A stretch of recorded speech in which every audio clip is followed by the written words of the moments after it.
My name is Margot Hayes, and I'm 66 years old. What I'm about to tell you changed my life forever. The funeral for my husband, Ernest, was the quietest day of my existence. I stood beside his grave, the wind carrying the weight of 42 years of marriage, and my phone vibrated. A message from an unknown number. I'm alive. I stared at it, trembling. "That's not me in the casket," I typed back, my hands shaking. "Who are you?" The reply came instantly. "I can't say. They're watching. Don't trust our sons." My chest tightened. My world cracked open. I looked at Charles and Henry, my sons, standing nearby. Their eyes were cold, their expressions unnervingly calm. Something was wrong. Their hugs felt like ice, their tears too measured. My heart ached for Ernest, my partner, my refuge, my reason for living. I met Ernest when I was 24 in the small town of Spring Creek. We grew up on the same dusty roads, sharing modest dreams. I cleaned houses to support my sick mother.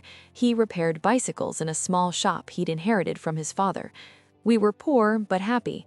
Real love doesn't come with a price tag. I remember the first time he spoke to me. A Tuesday morning, I was walking to the market in a faded green dress, worn shoes. He stepped out of his shop, grease-stained hands, and smiled. "Good morning, Margot," he said softly. "Need me to check your bike?" I didn't even own a bike, but I invented an excuse just to talk to him. That moment led to dates under the oak tree in town square, promises of eternal love, and a simple wedding full of hope. The early years were hard. A two-bedroom house with a tin roof. Pots lined the floors to catch the rain. But we were happy. Ernest worked sunup to sundown. I sewed clothes for the women in town. And then came our boys. Charles first, a beautiful baby with his father's eyes and my smile. 2 years later, Henry. My heart overflowed, and I gave them everything.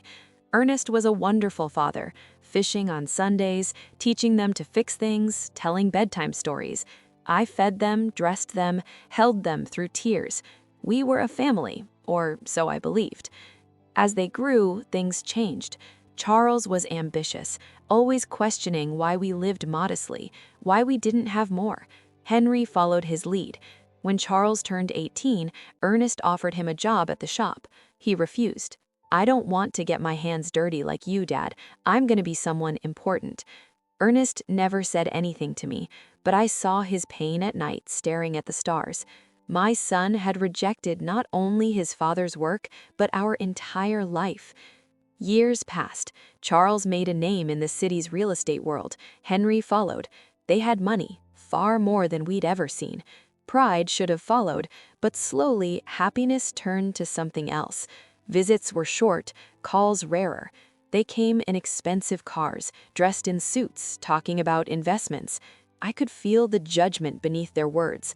"Mom," Charles once said, "you and Ernest should move somewhere better. This house is falling apart." It was true. The house had cracks, but this house held our lives. Every meal, every birthday, every quiet evening. Ernest would sigh and say, "Margot, money has changed our boys. We aren't enough for them anymore." I resisted believing him, but in my heart, I knew he was right. Then came Jasmine Albright, Charles's wife. The first time she came to our home, her high heels sank into the dirt of the porch. An elegant red dress, more expensive than anything I owned. She barely touched the food I'd prepared, scanning everything with a glance that made me feel invisible.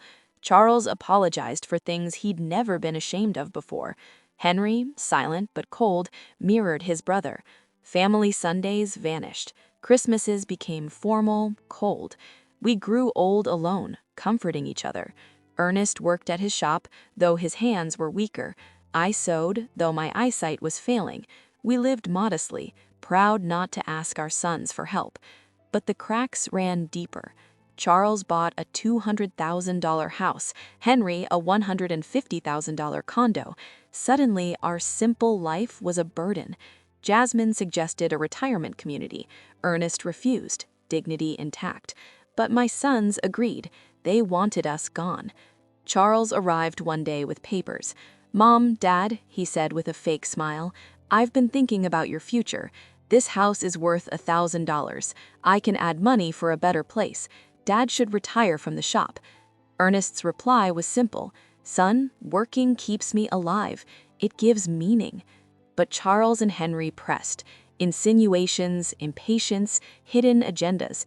Every conversation became a subtle battle. Then came the accident. Tuesday morning, Ernest left for the shop. I prepared his favorite lunch. The phone rang.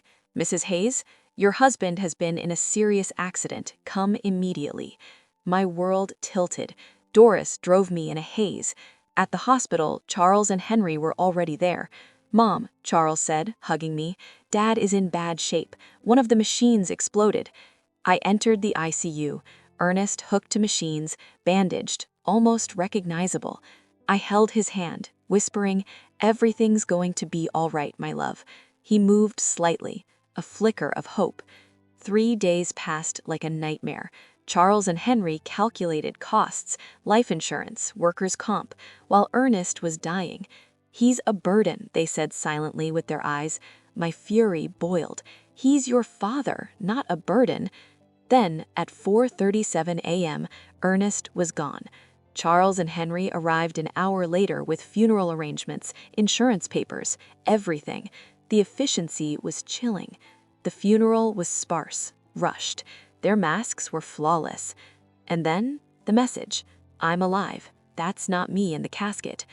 My mind spun. "Who are you?" "I can't say. They're watching. Don't trust our sons." That night, I pieced together the puzzle. Withdrawals from our bank, forged signatures, insurance increased without our knowledge. Every detail screamed of conspiracy. I went to the shop. No explosion, no burn marks, just a meticulously clean space. In Ernest's desk, notes in his handwriting warned of Charles and Henry. Don't trust them. The messages guided me. Check the bank, see who's moving money, go to the police. Contradictions exist. The evidence mounted.